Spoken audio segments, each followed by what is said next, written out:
Okay, it feels important to say this. I am not pulling my perspective on Israel-Palestine out of my ass, okay? I'm not just guessing that Israel is committing a genocide against Palestine. I have studied and researched this. I have bona fides, and I will share them. First of all, I'm a Jewish woman. I was raised by a Zionist family. My grandfather was a Holocaust survivor. My family talks about our spirit of resistance and resilience constantly.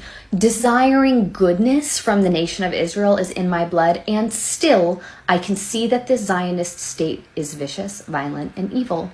If someone who was raised by a Zionist family, by people who believe that Israel has the right to exist and that it is our salvation, if I can overcome my pro-Israel bias and learn about this conflict, so can you. And frankly, I should not be calling it a conflict, it's a genocide. So when I was in college, around 2012, 2013, a bunch of my friends and loved ones started going on birthright trips. And I knew enough then to ask the question when they got back from their birthright trips, what about Palestine? And when these people I love, admire, and respect started talking about Palestinians and using language like terrorists, I knew I had to learn more. I also knew that I wanted to go on birthright, and I was nervous about being brainwashed by the trip, and I should have been nervous. So before I went on birthright, I decided at my small liberal arts school in Massachusetts to get a well-rounded perspective, educational perspective on Israeli-Palestinian politics. I took 4 courses: Suffering and Evil in the Jewish Tradition, The Jewish Experience, Middle East Politics, and Arab-Israeli Conflict. I also took international and comparative politics courses that often brought up Israel and Palestine in comparisons to, for example, apartheid South Africa. And by the time I finished my ample coursework on the subject before I went on birthright, I was already pro-Palestine. Because once you are in the literature, once you are in the research, not the media stories about this, not the pro-Zionist rigmarole on CNN and MSNBC, once you are in the literature and the data, this isn't a debate. This isn't a question. People talk about Israel-Palestine like it is incredibly complicated, and I reject that premise. It is not. We know that anti-Semitism exists globally, right? We know that Jews are not the most beloved population in the world. We know that Britain has a colonial history and they have taken on colonial projects even through the 20th and 21st centuries. Essentially, Britain already wanted to colonize Palestine. So did the United States. And at the end of World War II, Britain and the US got to talking and they thought, who do we want to exploit for military labor someplace that is surrounded by brown people so that we can rape and pillage land that we don't currently have access to? Where's one part of the globe we haven't effectively colonized yet?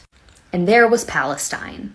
And Britain had been trying to colonize Palestine already. And so this was passed off to Jews who had just survived the Holocaust as a gift. Here we're granting you this parcel of land so that you and your progeny can exist in peace and not be violated anymore. Congratulations. Except that land already belonged to someone. Palestinians were already living there.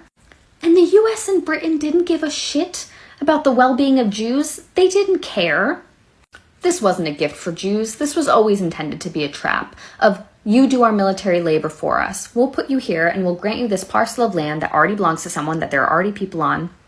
And in return, you will rape and pillage that land for us and we'll just all share in the wealth. And it might be a good idea too if like your entire population were to, have conscripted military service so you can really defend that land that is yours, totally yours, bucko.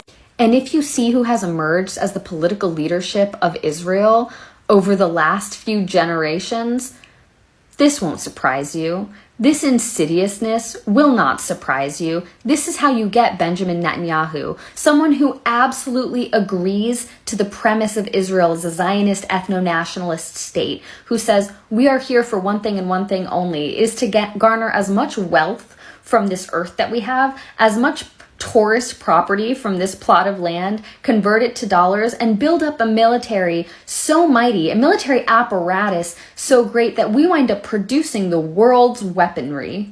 Yes, we have mined this land, and we have used the land to give you war machinery so that we could all murder each other 1,000 times over. And to the people already living here, well, we'll murder them too. I took basically a semester and a half of college courses on this, and I know in my bones that what Israel is doing right now is a genocide. It's evil. What they've been doing for the last 75 years is a genocide. It is drip violence. slow violence, protracted harm. It is meant to exhaust the civilian population of Palestine. It is meant to exhaust all Palestinians out of their will to fight. And all the benefit, the wealth garnered from that land goes to the primary stakeholders, not the Palestinian people to whom the land originally belonged.